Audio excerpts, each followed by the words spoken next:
Bonjour, merci d'être de plus en plus nombreux à nous suivre sur Tribeca Media. Suivez la conférence de presse sur le projet de construction du barrage Mbombo sur la rivière Louloua dans la province du Kasaï central. Un grand merci à Aimé Mutombo pour les images.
Il m'a reçu, je lui ai fait le point sur les activités du BCECO au niveau de la province et je lui ai parlé du barrage. Je lui ai dit, Monsieur le Président, je vous félicite pour votre leadership.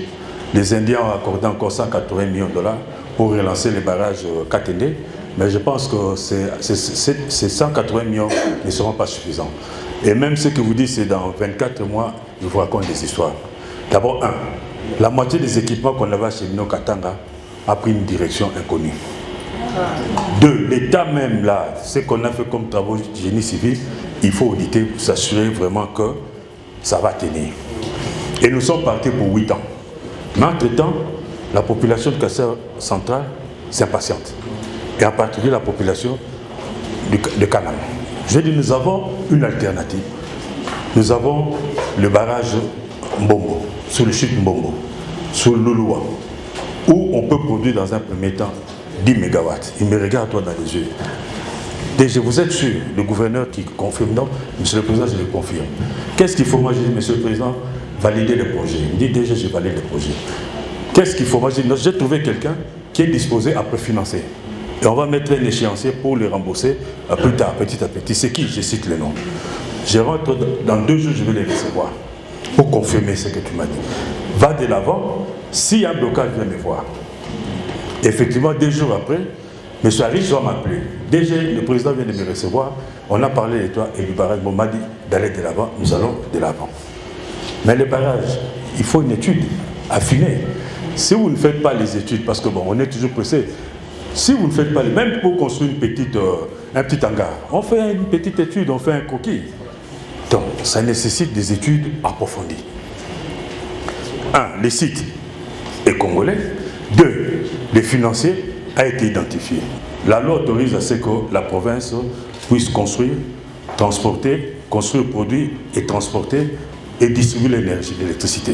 J'ai dit, Monsieur le gouverneur, donnez-moi un mandat, comme ça on coupe court.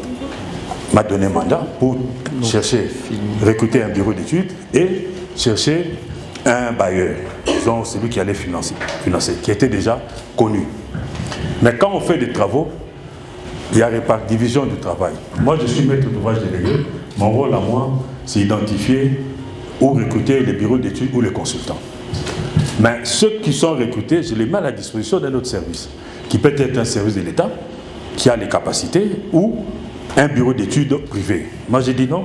Dans notre pays, nous avons ANSER, qui a la charge justement de ce genre de travaux. J'ai dit ANSER, voici, on m'a autorisé à construire des barrages. J'ai eu un partenaire qui est prêt à financer. Moi, je vais vous confier d'abord le rôle de validation des études, mais également le rôle de surveillance des travaux. Surveillance des travaux, c'est-à-dire que vous allez être sous chantier 24 heures sur 24 avec les constructeurs. Et c'est vous qui validez le travail qu'il va faire. Ces factures, c'est vous qui les validez avant qu'on reconnaisse la dette de notre part. Et pour ce faire, nous avons signé un protocole d'accord avec ANSER. Et c'est sur base de ce protocole d'accord que nous travaillons ensemble. Nous sommes venus, vous avez vu, nous avons fait plusieurs missions ici avec ANSER. Et la dernière mission ici, nous sommes venus et avec ANSER et avec les Indiens qui doivent construire, parce que les études sont presque finies, mais il y a quand même, en termes de marché public, en termes de travaux, si vous voulez faire votre proposition, il faut d'abord aller voir les sites. Là où vous allez travailler, voir ce qu'il y a comme insuffisance, ainsi de suite, pour pouvoir adapter votre proposition. C'est ainsi que dans le cadre de cette mission conjointe avec l'OVD, dans ma mallette, dans ma valise aussi, j'avais nos amis indiens et nos amis d'ANSER. Nous sommes allés sous les chutes, ils ont vu.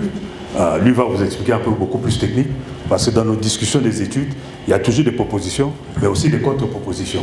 Maintenant, quand on vient sur le terrain, maintenant, on va affiner, ainsi de suite. Après, maintenant, quand on rentre, maintenant, on finalise et les Indiens nous font leur offre. Sur base de cette offre, maintenant, on signe les contrats. Jusqu'au jour des contrats n'est pas encore signé.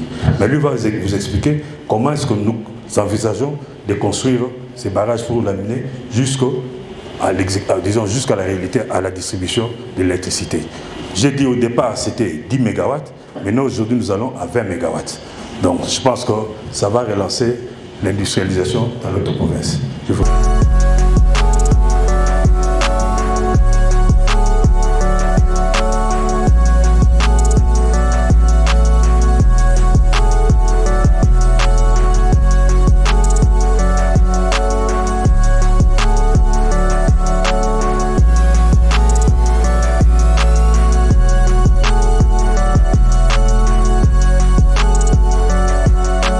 Pour faire une étude hydroélectrique, il faut avoir des données de la rivière. C'est des données qu'on peut avoir sur 10 ans. Parce qu'après, il faut faire des statistiques pour vraiment avoir le débit qu'il y a dans la rivière, le débit que vous allez utiliser pour dimensionner avec les ouvrages électriques. Au Congo, les rivières ne sont presque pas jaugées. Donc, il n'y a pas de jauges dans les rivières pour avoir ce genre de statistiques-là. Alors, il y a d'autres manières par lesquelles on va passer. Je vais vous présenter ça pour contourner le problème, mais il y a toujours aussi moyen de valider. Alors, deux fois, ça va demander de prendre quand même des données pendant un an, au moins un an, pour corroborer certaines études statistiques que nous devions faire pour installer un barrage hydroélectrique. Mais pendant ces temps-là, le projet peut toujours avancer. Donc ça, je voulais juste introduire tout de suite pour vraiment mettre les gens en perspective. Donc en gros, tout ce qu'on peut faire comme étude, on va passer par une étude topographique, c'est la première étude, c'est d'étudier vraiment la morphologie du terrain au complet. Après, nous avons des études hydrauliques. Avec les 3 premières études, on est capable de passer à l'aménagement, donc faire un premier jet d'aménagement, voir si ça marche, c'est des itérations, essayer plusieurs fois, voir l'aménagement qui fonctionne vraiment sur ces sites-là. Une fois qu'on fait des aménagements, il faut à ce moment-là étudier maintenant les impacts au niveau environnemental.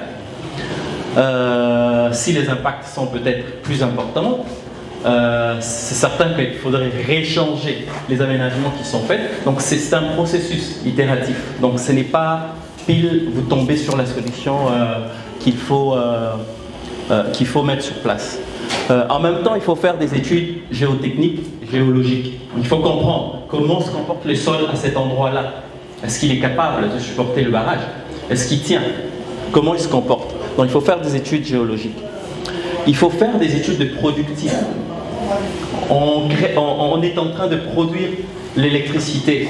Comment est-ce qu'on va la produire? Comment est-ce qu'on va la distribuer? À quel coût? Est-ce que ça sera rentable? Est-ce que c'est économiquement rentable? Donc, toutes ces études-là, c'est un tout. C'est pas juste de voir, on installe un barrage et on produit de l'électricité. Donc, c'est tout un processus. Le barrage Kateg. les potentiels miniers ici nécessitent d'énormes quantités d'énergie électrique. Plus on a des barrages, plus cela vaut. Si aujourd'hui, personne n'a enterré KTD, personne. Personne. Nous avons été réalistes. Les Indiens ont promis 180 millions. Vous avez même détaillé le montage financier. C'est en novembre 2022 que les Indiens ont promis. Depuis là, vous avez vu un seul Indien aller visiter le site. Nous avons la volonté que ces barrages-là, on va construire les barrages. Les 32 MW, là, nous en avons besoin ici. Mais entre-temps, si nous avons la possibilité aussi de construire un barrage de 20 MW qui pourra alimenter l'axe Kananga, mais pourquoi pas? Et qu'il y ait un financement. Pourquoi pas? Nous aurons aussi besoin de barrages de 300 MW. Si on doit exploiter le nickel, ce n'est pas avec 20 MW. Donc nous avons besoin d'autant de barrages pour développer cette province, pour l'industrialisation de cette province. Si on exploite les minéraux aujourd'hui, il faut les transformer pour avoir une valeur ajoutée beaucoup plus importante. Donc, tous les barrages qu'on pourra construire sont les bienvenus. Aimez et abonnez-vous massivement à notre chaîne YouTube Tribeca Media. Au revoir et à la prochaine.